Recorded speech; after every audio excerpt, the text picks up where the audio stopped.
Salut à tous, vous entendez cette super musique et ces super bruits de boutons. Aujourd'hui on apprend à ajouter des sons dans GameMaker avec les super assets qui nous ont été fournis par GameMaker. Et dans le super tuto qu'on est en train d'apprendre sur la chaîne, on est en train d'apprendre à faire, c'est pas français ce que je viens de dire, on est en train d'apprendre à faire un super brick breaker, d'accord, un casse-brique. Et donc dans la vidéo d'aujourd'hui je vous apprends à ajouter tout un tas de sons, d'accord. On va apprendre à jouer et à arrêter les sons et les musiques de notre jeu. Parce que le sound design c'est super important pour rendre un jeu professionnel et vivant. Donc allez, c'est le sujet de ce tuto, on est parti dans notre projet tout de suite. Ok, comme je le disais, pour ce tutoriel, on va utiliser un projet déjà existant, c'est le Brick Breaker qu'on est en train de faire sur la chaîne, d'accord?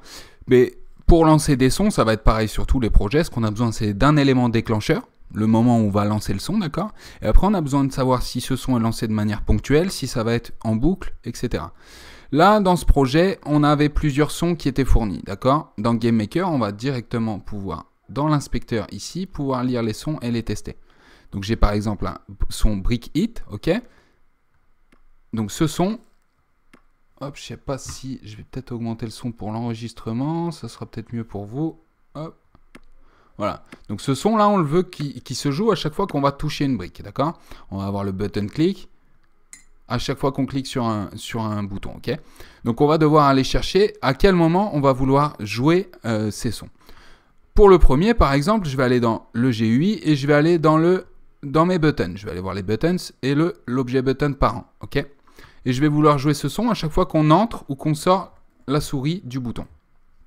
Alors une fonction pour jouer un son, ça va être audio, play, sound. Donc ça, c'est la fonction pour jouer un son, la fonction de base dans GameMaker, ok? Ensuite, on va avoir des fonctions un petit peu plus complexes et des fonctions qui nous permettent beaucoup plus de choses.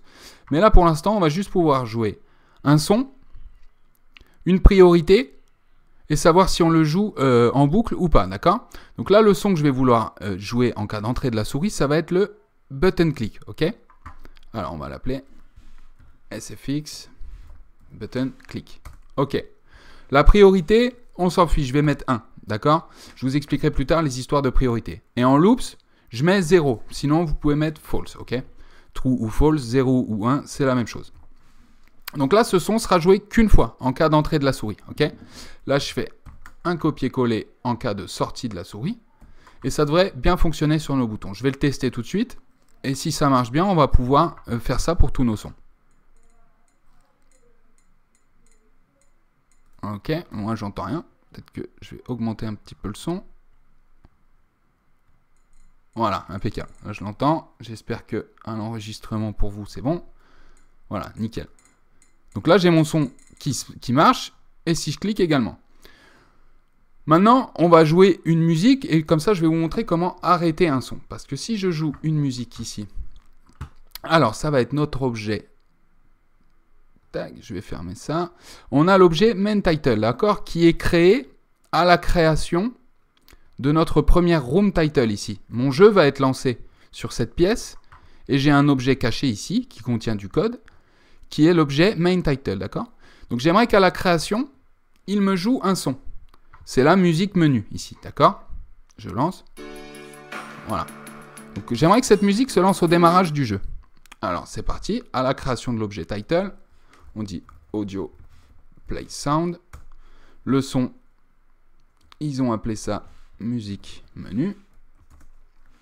La priorité, c'est 1. Et boucle, par contre, oui, là, on va mettre true, ok? Tant qu'on reste dans le menu, on joue cette musique en boucle. Maintenant, qu'est-ce qui se passe si je lance le jeu? J'ai bien le son qui se lance. C'est parfait. Mais si je joue, j'ai la musique qui continue. Seulement, peut-être qu'on va avoir une autre musique en jeu ici. Et si on relance une musique, peut-être que les deux vont se chevaucher. D'accord? C'est pas ce qui nous intéresse ici. Alors, ce qu'on va faire, c'est que quand on va lancer le jeu, par exemple, nous, ça va être en cas d'utilisation des boutons. Et ça va être le bouton qui lance le jeu. Alors, on a title screen, le bouton play, ok? Et c'est là qu'on va dire audio stop sound, ok? En cas de clic gauche, on va au level 1, mais avant tu me stoppes le son. C'est audio et c'est stop sound. On pourrait même dire stop all, ok? Mais on va juste préciser music menu, ok? S'il y a une musique menu qui se joue, tu me l'arrêtes. Je relance. J'ai ma musique qui se lance. J'ai les sons des boutons, ok? J'espère que vous l'entendez vraiment à l'enregistrement. Et si je lance, voilà, la musique s'arrête. Parfait. Bon, maintenant, on va ajouter, hop, une musique pour le jeu et un son à chaque fois qu'on va toucher tout ça. On va regarder ce qu'ils nous ont donné. Alors, qu'est-ce qu'on a? Déjà, on a le ball spawn, ok? Ok. Bon, ben ça, c'est à la création, à chaque fois qu'une ball va être créée. Donc, je vais aller à la ball ici, objet ball, et donc à la création de la ball, audio play sound, et le son, c'est SFX ball spawn. Priorité 1, et pas de boucle. Ok. Alors, pour ce qui est du ball spawn, c'est bon. Le bat hit maintenant. Le bat hit, ça va être en cas de collision avec le bat. On crée ici un effet bat hit et on va créer le son également. Et le son, c'est SFX bat hit. Le brick break, ça va être à la destruction d'une brique, ok? Bon, ben on va aller dans nos briques, les objets, l'objet parent de toutes les briques, et c'est en destruction, ok? Ben ici, il m'ajoute le score, et ben on va aussi lui dire, tu me joues un son. Et là, c'est brick break, ok? Bon, ben pour ces 3 sons, on est bon. Brick hit maintenant. Et ben ça, c'est quand la balle la touche. Allez, je retourne dans mon objet ball.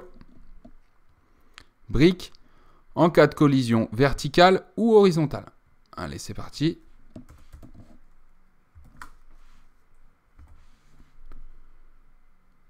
Là, ça va être, hop, brick hit. Et je fais un copier-coller de toute la ligne.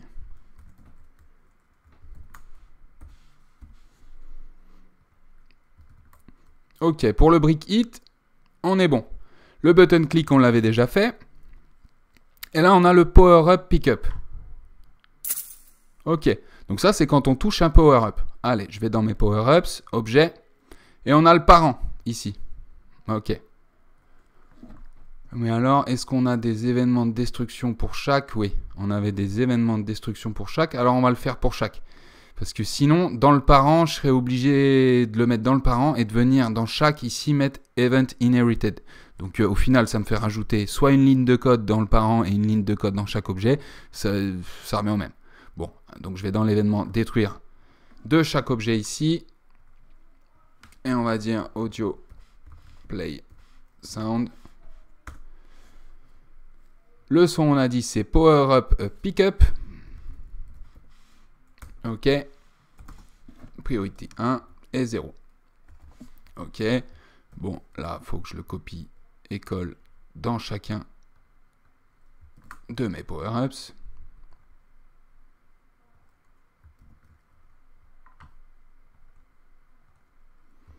Ça, c'est OK.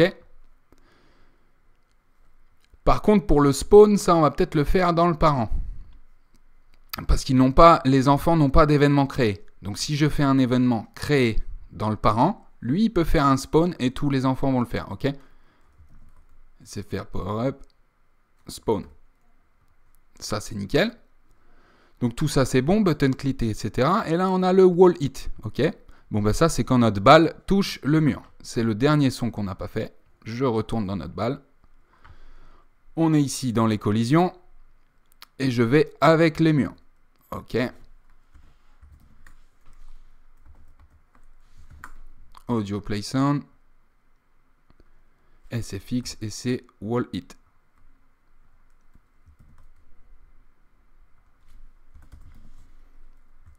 Ok, impeccable. Je retourne voir les sons.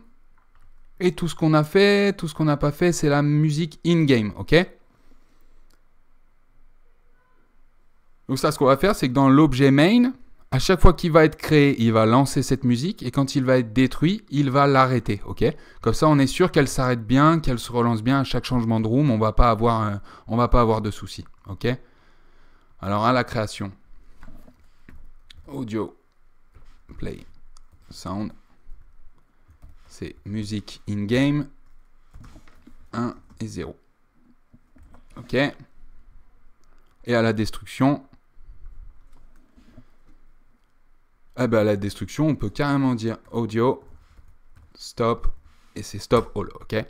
Parce que quand notre objet main est détruit, ça veut dire qu'on change de room, etc. Donc on peut réinitialiser tous les sons. Ok, ça, il n'y a pas de souci. Allez, je vais lancer le jeu et puis on va voir si ça a bien amélioré tout notre jeu, tous ces effets sonores. Ok, le son des boutons, on est bon. Je clique. On a bien la musique qui a changé en jeu. Et quand je lance, ok, impeccable. On a bien les sons comme il faut. Ok, c'est nickel. Voilà, impeccable. Pour les upgrades, c'est pareil. Voilà, c'est nickel.